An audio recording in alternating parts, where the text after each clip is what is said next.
Originally created before the Great War by the government to replace human troops in battle, Deathclaws were derived from mixed animal stock, primarily from the very popular Jackson's Chameleon. They were then refined by the Master, using genetic manipulation and the forced evolutionary virus.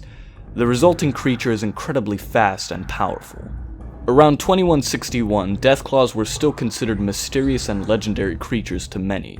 They could originally only be found in the boneyard at the warehouse, living with their mother.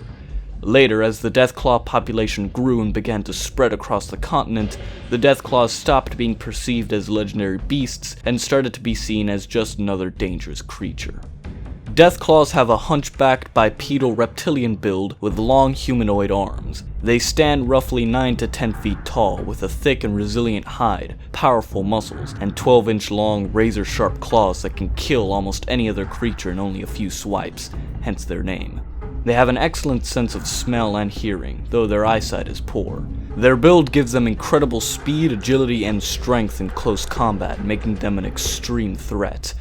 Though they were originally mutated chameleons, most have lost the ability to change color with their moods. Deathclaws are very aggressive, territorial, and carnivorous. They typically live in small packs of around 8 to 20 members led by an alpha male, who is the only one allowed to mate with the females. Deathclaws are oviparous, with the eggs typically laid in dark, sheltered locations and fiercely guarded by their mother. Young Deathclaws reach maturity under the care of their parents, following them closely until they're old enough to fend for themselves. Although they don't have vocal cords, they can growl and shout, and some seem to be able to mimic human speech, much the same as a parrot does. However, normal Deathclaws aren't intelligent enough to be capable of real speech. Deathclaws can also be observed sharpening their claws, typically using their own nails to do so. There are many different variants of these creatures that can be found throughout the Wasteland besides the normal Deathclaw. Female Deathclaws, also called mothers or matriarchs, are fewer in number. Only one female is the pack mother at a given time, with another female taking her place when she dies. Mother Deathclaws can be distinguished from males by their dark blue color, barbed tails, and outwardly curving horns. They also seem to have a bloated abdomen, presumably from eggs, and are generally larger in size than normal Deathclaws. If her young are killed, she will go into an uncontrollable rage, killing anything nearby, excluding other Deathclaws. Baby Deathclaws are the smallest and weakest form of Deathclaw. They will tend to stay close to and follow their mother, and protect her when she is either threatened or attacked. If the mother is killed, the baby Deathclaws will surround her body and attempt to protect her. Alpha Deathclaws are, of course, the alpha males of a pack. They can be distinguished from other Deathclaws due to their darker colored hides and upwards curved horns. Blind Deathclaws can be found in the Mojave Wasteland. Although not able to see, they have superb hearing, actually having a higher perception than normal Deathclaws, which makes approaching them unnoticed very hard, if not impossible.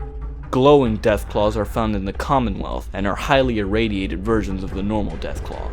A green light emits from inside of their body, causing them to also inflict radiation damage.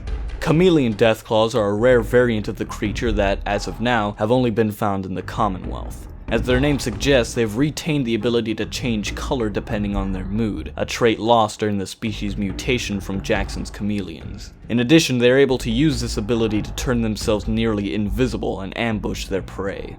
In 2235, the Enclave captured many Deathclaws and exposed them to FEV. This boosted their intelligence, giving them the ability to talk with varying degrees of erudition and articulation. This subspecies was highly intelligent, about the equivalent of an 8-year-old, with some even being on par with average adult humans.